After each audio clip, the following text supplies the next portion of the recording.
जीवित और महान सामर्थी परमेश्वर, धन्यवाद के साथ आपके समीप आते हैं और आपको धन्य कहते हैं आपके पवित्र वचनों के लिए, जो पवित्र आत्मा के द्वारा हमारे हृदय रूपी भूमि में बोए जाते हैं, ताकि हमारा हृदय जीवन के वृक्ष के तरह हो और हमारे जीवन में आत्मा के फल प्रकट हों और हम सब विश्वास करने वालों का जीवन परमेश्वर की महिमा के कारण बने और परमेश्वर की महिमा को प्रकट करें। ये आपकी योजना है, इसी के लिए आपने कलीसिया की स्थापना की और प्रभु आज आप अपना कार्य कर रहे हैं पवित्र आत्मा के द्वारा, पवित्र वचनों के द्वारा। जो कोई प्रभु यीशु मसीह पर विश्वास लाता है उसे आप कलीसिया में समर्पित करते हैं, ताकि वो आपकी इस आत्मिक देह का वो अंग बने जिसके द्वारा परमेश्वर का नाम महिमा पाए। हम प्रभु आपके इस कार्य के लिए आपका धन्यवाद करते हैं और प्रार्थना को प्रभु यीशु मसीह के पवित्र नाम से मांगते हैं, आमीन। जय मसीह की। हम परमेश्वर का धन्यवाद करते हैं। जैसा कि कल हम लोगों ने अभी लगातार इस बात को देखा, शरीर के काम, आत्मा का फल। आत्मा के फल से एक बात तो स्पष्ट है कि स्पिरिचुअल लाइफ जो है वो एग्रीकल्चर बेस्ड है, वो एनिमल लाइफ नहीं है।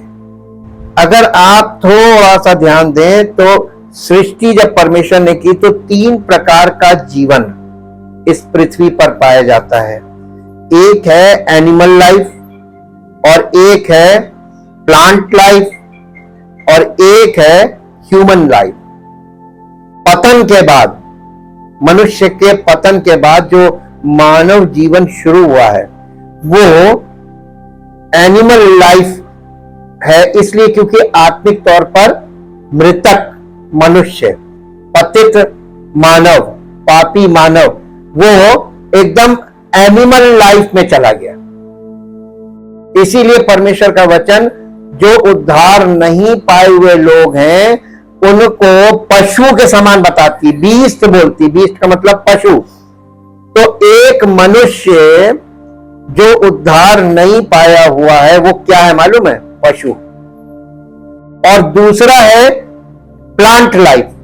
आप परमेश्वर के वचन में जितना भी रूपक इस्तेमाल किया गया, मेटाफोर, स्पिरिचुअल लाइफ के लिए, किंगडम ऑफ गॉड के लिए, वो हमेशा प्लांट लाइफ से ही जुड़ा हुआ है और इससे बाइबल भरी पड़ी है। और क्योंकि मनुष्य आज आधुनिक युग में खेती से भी दूर है और बागवानी से भी दूर है, अब बहुत कम लोग बचे हैं जो शौकिया इस काम को करते हैं, लेकिन मैक्सिमम लोग एनिमल लाइफ की तरफ चले गए। और हम परमेश्वर के वचन से अब इस चीज को देखना शुरू करेंगे कि परमेश्वर के वचन के द्वारा जो हमसे वो बात कर रहा है, आत्मिक सत्य बता रहा है, वो क्यों एकदम एंशिएंट लेवल पे बात कर रहा है जो आज के युग के लोगों के ऊपर से निकल जाती है। आप उसका अनुभव अपने अंदर उस चीज को आप अंडरस्टैंड इसलिए नहीं करें क्योंकि वो आपके समय में है नहीं और आप उस चीज से उतना जुड़े हुए नहीं हैं। आपने देखा जरूर होगा, जाना जरूर होगा, किताबों में पढ़ा जरूर होगा, पिक्चरों में देखा होगा, टीवी वगैरह पे, मोबाइल में, लेकिन उन चीजों से आपका अब कोई जैसे प्रतिदिन का संबंध होना चाहिए वो नहीं है। इसलिए अब वचन कठिन पड़ता है लोगों को, आज के युग के लोगों को। हमारे हृदय की इच्छाओं का रूपांतरण, यानी हमारे अंदर जो डिजायर्स हैं हार्ट में, उनका ट्रांसफॉर्मेशन, यही परिवर्तित हृदय है। हमारे हृदय की इच्छाओं का रूपांतरण के लिए हम लोग इस चीज को थोड़ा सा आज समझेंगे। किसी के दिल की इच्छाएं उसके जीवन की दिशा और अंततः उसके शाश्वत भाग्य को निर्धारित करेगी। यह सरल लेकिन गहन सत्य स्पष्ट है, फिर भी इसे अक्सर अनदेखा किया जाता है। हम में से कई लोगों के लिए दैनिक जीवन व्यस्त, दबावपूर्ण, विचलित और आकर्षक प्रलोभनों की एक अंतहीन धारा से भरा हुआ है, जो हमारा ध्यान आकर्षित करने और हमारी इच्छाओं को आकार देने के लिए डिजाइन किया गया है। ये एक युद्ध का मैदान है जो आसानी से हमारे आध्यात्मिक जीवन को हाईजैक कर सकता है। हम इस पतित दुनिया के प्रलोभनों से कैसे बचें और दैनिक जीवन में ईमानदारी से यीशु का अनुसरण कैसे करें। कुंजी हमारे दिल की इच्छाओं में है और उनके साथ उनके साथ है। हम ये पूछकर शुरू करते हैं कि क्या इच्छा ही हमारी मूलभूत समस्या है। ये निश्चित रूप से बौद्ध धर्म का दृष्टिकोण है। बौद्ध धर्म में क्या मानते हैं मालूम है? ये इच्छाएं जो हैं यही समस्या है। जो इच्छा को दुख की जड़ के रूप में देखता है, बौद्ध धर्म इच्छा को, हमारी जो शारीरिक इच्छाएं हैं उनको दुख की जड़ के रूप में देखता है और इसे खत्म करने का प्रयास करता है। ये इतिहास में विभिन्न दार्शनिक और धार्मिक तपस्वियों का दृष्टिकोण भी रहा है। कलीसिया में कुछ लोगों ने भोजन, नींद और सेक्स की इच्छाओं को आध्यात्मिक जीवन में बाधा माना है और उनसे दूर रहने में बाइबल के विरुद्ध चरम सीमा तक चले गए। भले ही वे मानव जाति के लिए परमेश्वर के अच्छे उपहार हैं और सही तरीके से उपयोग किए जाने पर आशीष देते हैं। ये जो जिन चीजों पे हम एकदम से उसको एकदम माइनस करना मांगते हैं अपने जीवन से, इच्छाओं को बिल्कुल खत्म कर लो, एकदम जंगल में चले जाओ, ये रॉन्ग वे है। ऐसा नहीं, संभव नहीं है। अगर आप जंगल में एक बार चले गए तो फिर आपके जीवन में परीक्षाएं कहां हैं? परीक्षाएं तो इनके बीच, इन सब चीजों के साथ रहकर इन पर जय पाना, उसको कहते हैं परीक्षा में सफल होना। किसी चीज से मुंह मोड़कर भाग जाना और उससे मुंह मोड़ लेना, पारिवारिक जिम्मेदारी तो छोड़ देना, मुंह मोड़ लेना, ये जयवंत होना नहीं, ये तो हार मानना है। इच्छा के बारे में बाइबल का दृष्टिकोण हम लोग अब देखेंगे। पवित्र शास्त्र हमें दिखाता है कि इच्छा स्वाभाविक रूप से बुरी नहीं होती, बल्कि ये इस बात पर निर्भर करती है कि ये ईश्वर केंद्रित है या आत्म केंद्रित, यानी गॉड सेंटर्ड है या सेल्फ सेंटर्ड है। आप अपनी इच्छाओं के लिए केवल जी रहे हैं, केवल उसी पे मन लगाए हुए, या आप परमेश्वर की इच्छा में मन लगाए हुए। गॉड यानी ईश्वर केंद्रित है या आत्म केंद्रित। ईश्वर ने हमें इच्छा रखने वाले प्राणी बनाया है। ऐसा करने में उसका इरादा यह था कि हमारी इच्छाएं उस पर और उसकी इच्छा पर केंद्रित हों। वो हमारे दिलों का स्वतंत्र रूप से चुना गया सर्वोच्च प्रेम और इच्छा हो और हमारी पूजा का एकमात्र उद्देश्य और उसकी इच्छा हमारी इच्छा हो। यह परमेश्वर का बनाने का नजरिया था। जब हमारी इच्छाएं ईश्वर केंद्रित होती हैं तो वे अच्छी होती हैं और अपनी इच्छित भूमिका को पूरा करती हैं। लेकिन जब वे आत्म केंद्रित होती हैं, जब हमारी इच्छाएं पतित दुनिया और पापी स्वभाव की चीजों द्वारा कब्जा कर ली जाती हैं, तो वे बुरी होती हैं। इन्हें अव्यवस्थित प्रेम कहा जाता है। ये एकदम डिसऑर्डर लव। हम इसे आदम और हवा की कहानी में देखते हैं, जो मूल रूप से निर्दोष प्राणी थे, जो ईश्वर से प्रेम करते थे और एक भ्रष्ट दुनिया में रहते थे। वे इसलिए नहीं उनका पतन हुआ क्योंकि उन्होंने परमेश्वर के समान बनने के लिए शैतान के प्रलोभन का अनुभव किया, बल्कि इसलिए कि उन्होंने उस पर काम किया। उन्होंने, शैतान ने जो उनको समझाया उस पर शारीरिक क्रिया की, प्रैक्टिकल किया, उसको कर लिया, यानी तो उस पर काम किया। और ये शरीर का काम इसीलिए कहा जाता है। उन्होंने उस पर काम किया, उसके प्रलोभन के अनुसार काम किया और परमेश्वर की इच्छा के विपरीत प्रलोभन को तुरंत और स्वीकार करने के बजाय उन्होंने उस पर विचार करना चुना। जैसे जैसे उन्होंने ऐसा किया, इसका आकर्षण बढ़ता गया और इसके लिए स्वार्थी इच्छा बढ़ती गई और गर्भ धारण किया। इससे परमेश्वर की स्पष्ट आज्ञा की अवज्ञा को उचित ठहराने के लिए तर्क वितर्क शुरू हो गए। अतः अंत में उसने पाप को जन्म दिया और उन्होंने उसका फल खाया। अपनी इच्छा को संतुष्ट करने के लिए जानबूझकर किया गया ये चुनाव परमेश्वर के बजाय खुद को खुश करने के लिए आध्यात्मिक मृत्यु लेकर आया, यानी स्पिरिचुअल डेथ। यह आत्म केंद्रित इच्छा थी, जिसके कारण आत्मिक मृत्यु हुई। इच्छा का भ्रष्टाचार। आदम और हवा ने जो आध्यात्मिक मृत्यु का अनुभव किया, उसके परिणाम स्वरूप उनकी आत्माओं में गहरा परिवर्तन हुआ। उनके विद्रोह और स्वायत्तता के लिए उनके प्रयास ने उस खुशहाल रिश्ते को तोड़ दिया जिसका वे हमेशा से आनंद लेते थे। जिस ईश्वर ने उन्हें प्यार किया था, जिससे वे ईश्वर और एक दूसरे से अलग हो गए। ईश्वर की जिस छवि में उन्हें बनाया गया था, वो बहुत भ्रष्ट हो गई। उनकी पूर्व मासूमियत की ईश्वर केंद्रितता अब उनके दिल की इच्छाओं को नियंत्रित नहीं करेगी।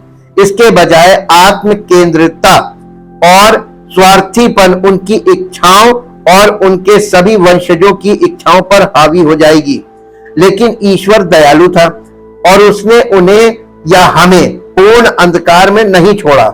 उसकी छवि का एक अवशेष बचा हुआ है और इसके साथ ही मानव हृदय में ईश्वर के आकार का एक शून्य है।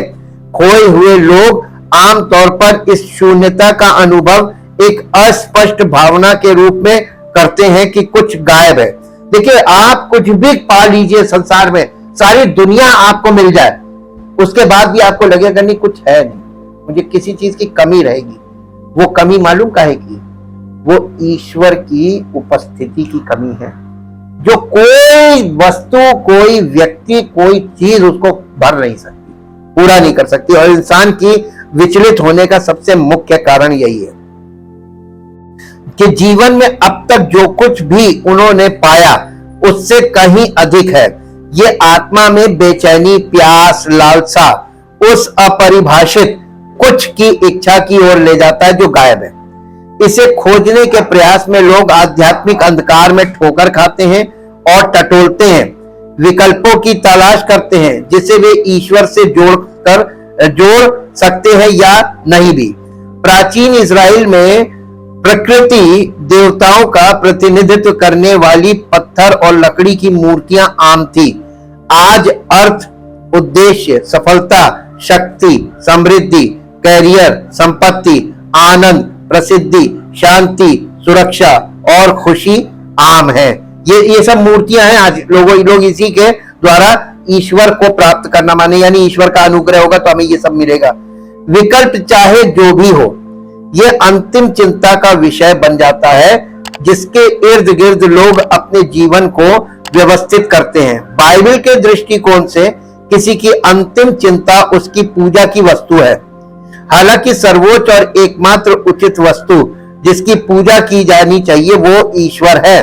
पूरे बाइबल में हम देखते हैं कि मनुष्य नियमित रूप से सच्चे और जीवित ईश्वर की पूजा करने के बजाय प्रतिस्थापन यानी उसके एवज में, यानी सब्स्टिट्यूशन में मूर्तियां बनाते हैं। लेकिन ये मूर्तियां कभी भी पूरी तरह से स्थायी रूप से पतित मानवता के बेचैन दिल को संतुष्ट नहीं कर सकती और हम उस अपरिभाषित कुछ की प्यास जारी रखते हैं जो गायब है। यही कारण है कि परमेश्वर उन लोगों से आग्रह करता है जो अंधकार और धोखे में फंसे हुए हैं कि वे उसका अनुग्रह प्राप्त करें। और इसके लिए परमेश्वर के वचन में यशाया नबी की पुस्तक उसके 55 अध्याय को 1 से 3 पद पढ़ के देखिए। यशाया 55 अध्याय का 1 से 3 पद। आओ सब प्यासे लोगों पानी के पास आओ, और जिनके पास रुपया ना हो तुम भी आकर मोल लो और खाओ। दाख, मधु और दूध बिन रुपया और बिना दाम ही आकर ले लो। जो भोजन वस्तु नहीं है उसके लिए तुम क्यों रुपया लगाते हो, और जिससे पेट नहीं भरता उसके लिए क्यों परिश्रम करते हो। ये रिलीजन की ओर बता रहा है। रिलीजन में लोग इतना परिश्रम करते हैं, इतना प्रयास करते हैं, इतना प्रयास, और उससे तुम्हारी आत्मा की भूख और प्यास कभी नहीं मिटेगी। वैसी की वैसी रहेगी, तुम वैसे ही खोए खोए रहोगे। ये अनुग्रह से भरा निमंत्रण बाइबल के परमेश्वर की विशेषता है जो अपने पतित प्राणियों से प्रेम करता है। यानी वो पापी और पतित मनुष्यों से परमेश्वर अभी भी प्यार करता है और उसने इस प्रेम को साबित किया अपने पुत्र के बलिदान के द्वारा। एक विश्वासी आत्मा की परमेश्वर के प्रति प्यास। पुराने नियम में परमेश्वर उन लोगों को बुलाता है जो उसका अनुग्रह प्राप्त करते हैं कि वे उससे सर्वोच्च प्रेम करें और उसे अपने हृदय की इच्छा के अनुसार सिंहासन पर बिठाएं। व्यवस्था विवरण 6 अध्याय उसका 4 पद पढ़ दीजिए। व्यवस्था विवरण 6 अध्याय और उसका 4 पद यहाँ इस प्रकार से लिखा हुआ है। 6 अध्याय का 4 पद व्यवस्था विवरण। व्यवस्था विवरण 6। हे इज़राइल सुन,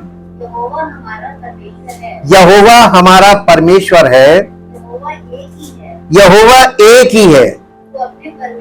तू अपने परमेश्वर यहोवा से अपने सारे मन और सारे जीव और सारी शक्ति के साथ प्रेम रख। ये एक व्यवस्था में लिखा हुआ है कि यही करना। जब वे इच्छा के अनुसार सिंहासन पर, जब वे ऐसा करने का प्रयास करते हैं तो एक विरोधाभासी परिवर्तन होता है और वो परिवर्तन होता है उनके हृदय की आरंभिक प्यास उसकी कृपा और प्रेम से तृप्त होती है, लेकिन समय के साथ ये संतुष्टि उसके साथ गहरी आत्मीयता और संगति की प्यास को बढ़ाती है। उदाहरण के लिए दाऊद ने कहा, एक वर मैंने मेरे साथ निकाली भजन संहिता 27 चैप्टर 27 27 अध्याय का 4 पद 27 का 4 पढ़ दीजिए। एक वर मैंने यहोवा से मांगा है, उसी के यत्न में लगा रहूंगा। वो वर क्या है?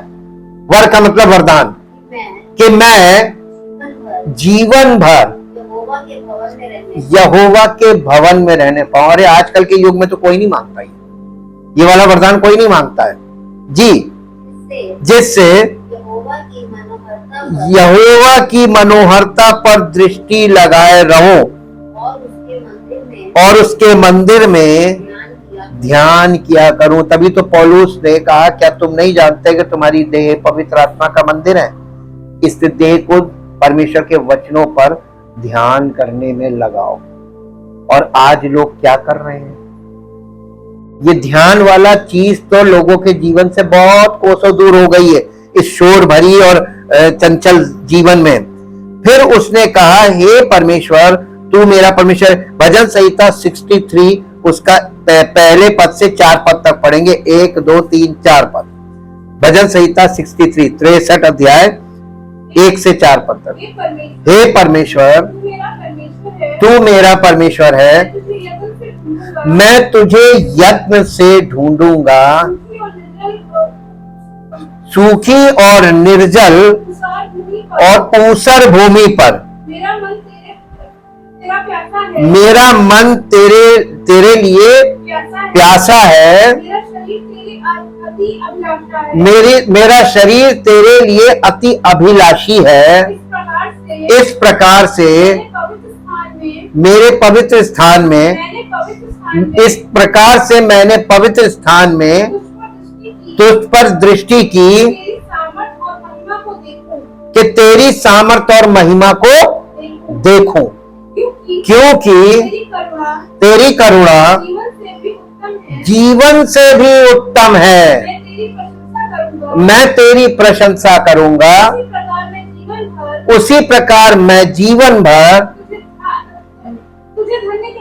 तुझे धन्य कहता रहूंगा और तेरा नाम लेकर अपने हाथ उठाऊंगा। देखिए ये सही भाव निकल कर आता है, पर ये दाऊद इस चीज को बोल रहा है अपने जीवन में। आगे चलकर दाऊद कहता है, मुझे प्राचीन काल के दिन स्मरण आते हैं, मैं तेरे सब कामों पर ध्यान करता हूं, मैं तेरे हाथ के कामों को सोचता हूं। भजन संहिता 143 अध्याय उसका 5 और 6 पद पढ़ दीजिए। मुझे प्राचीन काल के दिन स्मरण आते हैं, मैं तेरे सब अद्भुत कामों पर ध्यान करता हूं और तेरे कामों को सोचता हूँ। मैं तेरी ओर अपने हाथ फैलाए हुए हूँ, सूखी भूमि के समान मैं तेरा प्यासा, यानी मेरी आत्मा, मेरा मन तेरे लिए प्यासा है। ये इस बात को, इस भाव को परमेश्वर के सामने, ये सच्चा भाव है, गॉड सेंटर्ड डिजायर। और ये परमेश्वर के लिए जो हमारी इच्छा है, आज के लोगों में नहीं है, ये नहीं है, रेयरेस्ट ऑफ रेयर है। कोरह के पुत्रों में से एक ने ये पंक्तियां लिखी, भजन संहिता 42 अध्याय उसका 1 और 2 पद पढ़ दीजिए। 42 अध्याय का, जैसे हिरणी नदी के जल के लिए हाँफती है, वैसे ही हे परमेश्वर मैं तेरे लिए, यानी जैसे हिरणी जंगल में पानी को ढूंढती है हाँफते हुए और उसको मिलता नहीं है और उसके लिए वो व्याकुल रहती है, वैसे ही हे परमेश्वर मैं तेरे लिए प्यासा हूं। ये है प्यास जी। हे जीवते ईश्वर, हाँ परमेश्वर का मैं प्यासा हूं, मैं कब जाकर परमेश्वर को अपना मुंह दिखाऊंगा। ये इच्छा देखिए, ये वाली, ये गॉड सेंटर्ड डिजायर। और आसाफ इन शाश्वत शब्दों में परमेश्वर के लिए अपनी इच्छा व्यक्त करता है। भजन संहिता 73 अध्याय उसका 25 और 26 पद पढ़ दीजिए। स्वर्ग में मेरा और कौन है, और तेरे संग रहते हुए मैं पृथ्वी पर और कुछ नहीं चाहता। मेरा हृदय और मन दोनों तो हार गए हैं, परंतु परमेश्वर सर्वदा के लिए मेरा भाग और मेरे हृदय की चट्टान बना हुआ है। आपका मन हार जाए, आपका हृदय हार जाए, बुद्धि हार जाए, लेकिन परमेश्वर का वचन आपके अंदर अगर भरा है, ये आपको हारने नहीं देगा। इसीलिए वचन पर बहुत ध्यान किया गया है, जोर दिया गया है। क्या आप भी इन विश्वासियों की तरह परमेश्वर के लिए प्यासे हैं? अगर नहीं तो क्या आप ऐसा करना चाहेंगे? परमेश्वर के पुत्र यीशु के लिए प्यासे। नए नियम में परमेश्वर हमें अपने पुत्र यीशु के माध्यम से अपने पास आमंत्रित करता है। केवल वही हमें पिता के साथ मिला सकता है। कौन? प्रभु यीशु मसीह। केवल वही हमें पिता से मिला सकता है और हमारे बेचैन दिलों में शांति और संतुष्टि ला सकता है। विश्वासियों और अविश्वासियों के एक श्रोता के सामने यीशु ने कहा, मैं जीवन की रोटी हूं, जो कोई मेरे पास आएगा वो भूखा ना रहेगा, और जो मुझ पर विश्वास करेगा वो कभी प्यासा ना होगा। यूहन्ना 6 अध्याय का 35 पद पढ़ा है।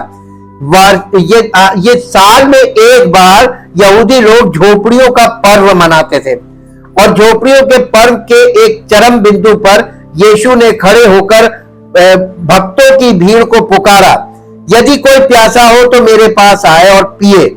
जो मुझ पर विश्वास करता है, जैसा कि पवित्र शास्त्र में कहा गया है, उसके हृदय से जीवन के जल की नदियां बह निकलेंगी।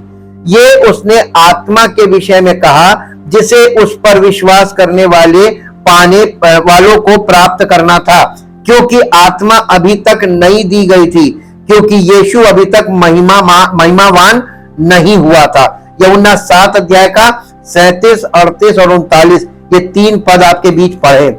यीशु ने उन लोगों को आमंत्रित किया जो परमेश्वर के लिए प्यासे थे, कि वे उसके पास, मसीहा के पास आए, इस बात पर भरोसा करते हुए कि उसके द्वारा, उसके माध्यम से उनकी प्यास बुझेगी।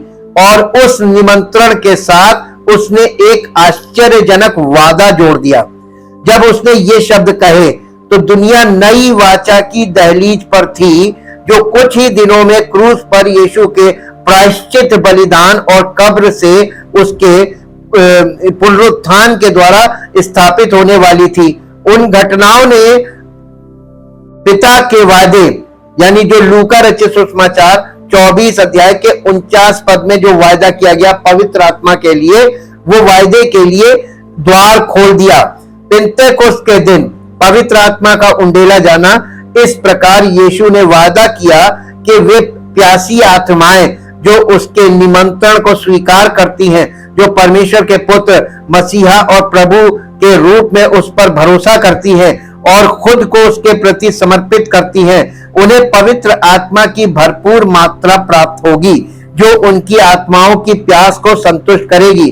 ध्यान दें कि यीशु ने छोटी छोटी धाराओं या का वादा नहीं किया, बल्कि जीवित जल की नदियों का वादा किया। और उसने ये वादा सिर्फ कुछ चुनिंदा लोगों, जैसा कि पुराने नियम में है, से नहीं किया, बल्कि उन सबों से किया जो वास्तव में उस पर विश्वास करते हैं। बाद में यूहन्ना के सुसमाचार में यीशु कहते हैं कि आत्मा सचमुच हर विश्वासी में वास करेगी। यूहन्ना रचित सुसमाचार 14 अध्याय का 17 पद, वहां पर यह बात लिखी, पढ़ दीजिए 17 पद, 14 अध्याय का 17 पद। यहां पे कहा, वादा किया है, अर्थात सत्य का आत्मा जिसे संसार ग्रहण नहीं कर सकता, क्योंकि वो ना उसे देखता है और ना उसे जानता है। ये केवल कौन जानता था उस समय? कौन था? चेले। ये बात जो बोली जा रही है, तुम उसे जानते हो, ये हम लोगों से नहीं बोला जा रहा। आज के लोग पढ़ते हैं, सोचते कि हमसे बोला जाना, वहां जो एड्रेस किया जा रहा है वो यीशु मसीह के प्रेरित थे चेले, उनको बोला जाए और तुम उसे जानते हो क्योंकि वो तुम्हारे साथ रहता है। यानी यीशु मसीह अपने आप को बोल रहा था कि वो तुम्हारे साथ रहता है और वो तुम में होगा, उसी का आत्मा तुम में होगा, यानी मसीह का आत्मा तुम में होगा। इसका मतलब है कि विश्वासी में वास कर, इसका मतलब है कि सामान्य मसीही जीवन आत्मा की दैनिक परिपूर्णता और शक्ति का जीवन होना चाहिए, जो ईश्वरीय जीवन और सेवा में प्रकट होता है। जैसा कि एक लेखक ने कहा, ये एक ऐसा जीवन है जो पवित्र आत्मा से भरपूर, स्पष्ट रूप से और लगातार भरा हुआ है। ये निश्चित रूप से वही है जो हम प्रेरितों के काम की पुस्तक में देखते हैं। क्या ये आपके अनुभव का वर्णन करता है? अब हम आपको एक बात बताते हैं। आप प्रचार खूब सुनिए, YouTube पे भरा पड़ा है। आप कलीसियाओं में जा जाकर प्रचार सुनिए। शारीरिक तौर पर एक बारीक चीज आपको बताते हैं जो शायद ही कोई पकड़ पाए, लेकिन जो बारीकी है प्रचारकों में, प्रचारक जब आपको प्रचार करता मिले, बाइबल से पढ़ के बाइबल से ही प्रचार करेंगे। दुष्ट आत्माएं कहां से प्रचार कर रही? बाइबल से प्रचार कर रही। ठीक है, मसीह विरोधी आत्माएं कहां से प्रचार की? बाइबल से प्रचार कर रही। बाइबल का ही इस्तेमाल किया जा रहा है, बाइबल के बड़े नए नए वर्जन्स का इस्तेमाल किया जा रहा है, केवल बाइबल के मूल तत्व को ट्विस्ट और टर्न करने के लिए, घुमाने के लिए, उसके यानी जो एकदम एक्यूरेसी है उसको खत्म करने के लिए। उसका कारण है, जब कोई व्यक्ति प्रचार में आपको डूज एंड डोंट्स बताए, ये नहीं करना चाहिए, हमको ये करना चाहिए, हमें ये नहीं, ऐसा नहीं करना चाहिए, हमको ऐसे करना चाहिए, हमको इधर नहीं जाना, हमको ये नहीं करना, हमको वो नहीं करना, जब क्रिया आए, उसमें फिजिकल एक्ट आता है, ये झूठी शिक्षा है। और आपको मैक्सिमम में फिजिकल एक्ट्स मिलेगा। अब हम बताएं आपको क्यों ऐसा बता रहे हैं। बाइबल को समझना बहुत जरूरी है। पढ़ना एक बात है, सुनना एक बात है, लेकिन इसको समझना मुख्य बात है। जरूरी सब है, पढ़ना भी जरूरी है, सुनना भी जरूरी है, और समझना अत्यंत जरूरी है। और एक्यूरेसी में समझना उससे भी ज्यादा अत्यंत जरूरी है। प्रचारक आपको अपनी बातों से मोहित कर सकता है। एक से एक प्रीचर है। जब आप पौलुस के व्यक्तिगत जीवन का अध्ययन करके देखिए, उसके जीवन को, पौलुस का जीवन ऐसा था कि वो बहुत अच्छा वक्ता नहीं था। He is not a good orator. English में बोलते हैं। ये बहुत अच्छा, जैसे बोलने की एक कला होती है, पौलुस के अंदर बोलने की कला नहीं थी, इसीलिए उसने पहला कुरिन्थियों 2 अध्याय के शुरू में जो बात बोली वो अपनी वास्तविकता को उसने बोला कि जब मैं मसीह का सुसमाचार तुम्हें सुनाने आया, मसीह का भेद, सुसमाचार एक भेद है, मैं परमेश्वर का भेद सुनाने के लिए आया, तो उत्तमता के साथ नहीं आया। स्पीच देखिए, मेरे साथ पढ़ दीजिए उसको, हम आपको बताते हैं कि क्या चीज है जिसको आपको नोटिस करना है प्रचारकों में। दूसरा कुरिन्थियों 2 अध्याय उसका पहला दूसरा 2-3 पद पढ़ दीजिए। हे भाइयों, जब मैं परमेश्वर का भेद सुनाता हुआ तुम्हारे पास आया तो शब्दों या ज्ञान की उत्तमता के साथ नहीं आया। आज आप देखिए, लोग आपके पास आ रहे, प्रचारक खड़े होकर प्रचार कर रहे हैं, ज्ञान की उत्तमता और उनके बोलने की कला, ये हो रहा है प्रचार जी। क्योंकि मैंने ये ठान लिया था कि तुम्हारे बीच यीशु मसीह वरन क्रूस पर चढ़ाए हुए मसीह को छोड़ और किसी बात को ना जानूं, मैं निर्बलता और भय के साथ और बहुत थरथराता हुआ तुम्हारे साथ रहा, और मेरे वचन और मेरे प्रचार में ज्ञान की लुभाने वाली बातें। देखिए यहां पर क्या चीज नहीं थी, पौलुस के प्रचार में क्या नहीं था, वो यीशु मसीह के प्रचार में भी वो नहीं था। क्या वो बहुत अपने आप पर टिप टॉप एकदम बढ़िया मेकअप के साथ लोगों के सामने ऐसे नहीं प्रकट होते कि लोग प्रचारक से मोहित हो जाए। वो जैसे रहते थे वैसे ही खड़े होते थे और जो सत्य है बोल देते थे फट से। ऐसे प्रचारक कहां हैं जो बिना मेकअप रूम के कैमरे पे आ जाए? ऐसे प्रचारक नहीं है। सब अपने आप को पहले खूबसूरत बना के, बोलने की कला, ये सब ट्रेनिंग में सिखाया जाता है। पास्टर ट्रेनिंग में बोलने की कला ही तो सिखाई जाती है, और कोई पवित्र आत्मा थोड़ी ना मिल जाता है। और उनको बोलने की ऐसी कला आ जाती है कि लोग सच्चाई को छोड़कर उस कला की तरफ भाग जाते हैं। ये मैं अनुभव से बोल रहा हूं, मैंने अपने जीवन में अनुभव करके देखा और आगे भी देखेंगे, आप लोग भी देखेंगे जी। इसलिए कि तुम्हारा विश्वास कहां, लोगों का विश्वास कहां चला गया? मनुष्यों के ज्ञान पर। और पौलुस कह रहा है ताकि तुम्हारा विश्वास मनुष्य के ज्ञान पर नहीं परंतु परमेश्वर की सामर्थ पर। आपका विश्वास कहां निर्भर करता है? किस चीज पर? बोलने वाले के ज्ञान पर, बोलने की कला है।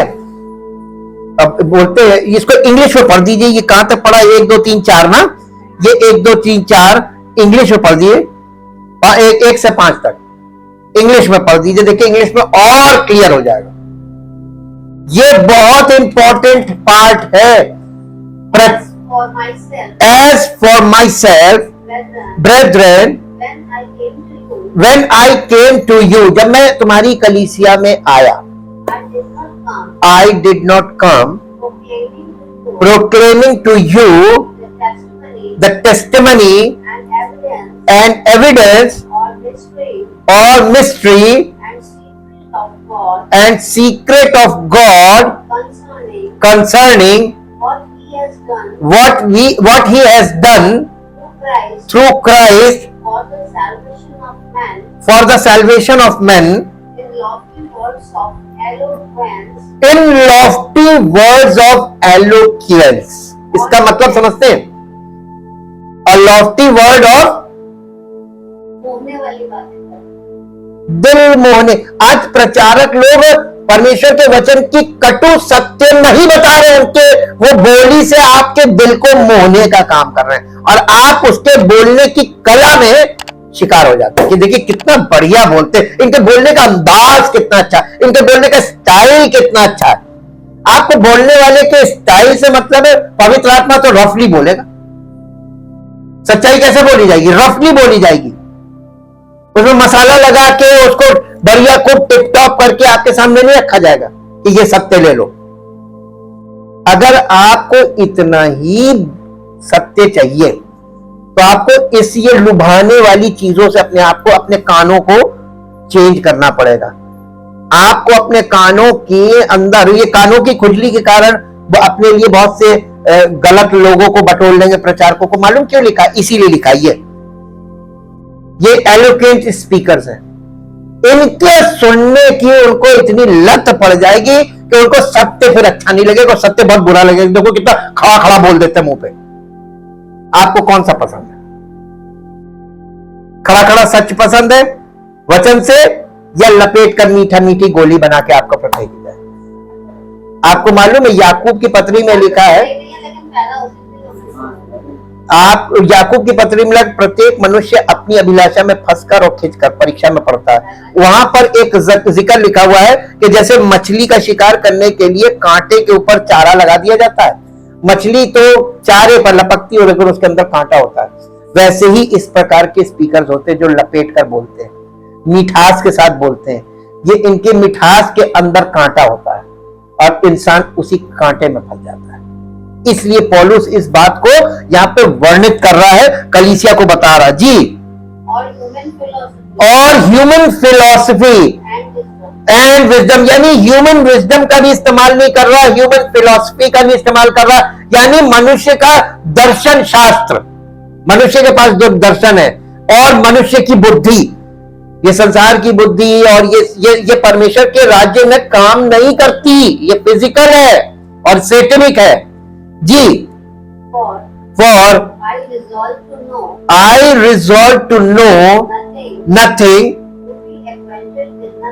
to be acquainted with nothing, to make a display of the knowledge of nothing, and to be conscious of nothing, amongly except Jesus Christ, the Messiah, and Him crucified. And I was passed into a state of weakness and fear, dread, and great trembling after I had come among you, and my language and my message were not set forth in persuasive, enticing, and plausible words of wisdom, but they were in demonstration of the Holy Spirit and power, approved by the Spirit and power of God operating on me and stirring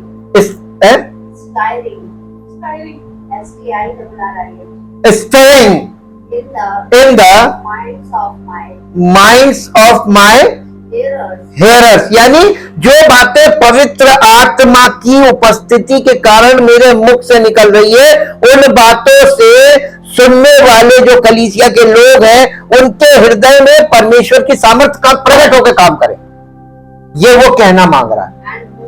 and most Holi emotions and दस परsuading them, ताकि उनके अंदर वो emotions, जो पवित्र emotion है, वो उनके अंदर पैदा हो जाए। ये पवित्र आत्मा ऐसे काम करता है। प्रचारक, यहाँ पे उसने दो प्रकार के जो संसार में प्रचारक खड़े हैं उनको पहले बताया वो कैसे कर रहे हैं। बोलने की कला काम कर रही है। आप बोलने की कला को ज्यादा अप्रिशिएट करेंगे, लेकिन जो कटु सत्य आपको पवित्र आत्मा की सामर्थ्य में मिल रहा है, जिसमें उद्धार की शक्ति पाई जाती है, उससे आपको वो सुनने में आपको अच्छा नहीं लगेगा। आपको रिप्रेजेंटेशन, देखिए एक और बात आपको बताते हैं, आपको खाना बना के, आजकल के लोगों को एक स्वादिष्ट और पौष्टिक खाना नहीं चाहिए, उनको आप उल्टा सीधा कुछ भी है उसका प्रेजेंटेशन अच्छे से करके रख दीजिए ताकि वो लपक के खा लेंगे।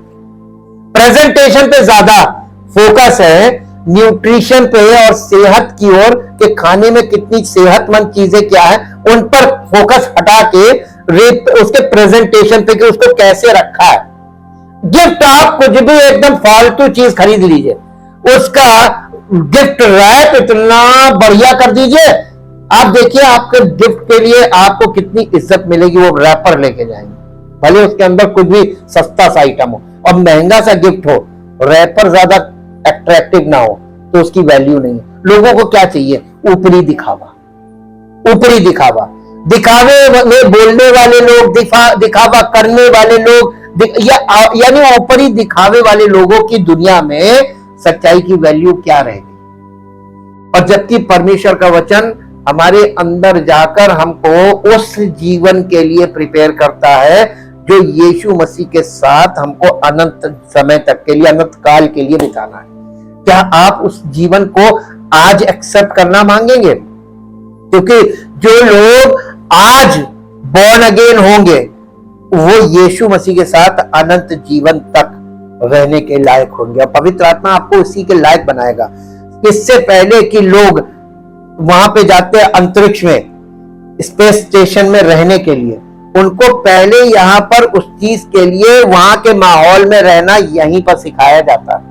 वो माहौल अलग से, नासा के अंदर वो चीज वहां पर ग्रेविटी नहीं है, तो ग्रेविटी के बिना उनको यहां पर रहना सिखाया जाता। जमीन में उन्होंने एक केबिन सा ऐसा बना रखा है।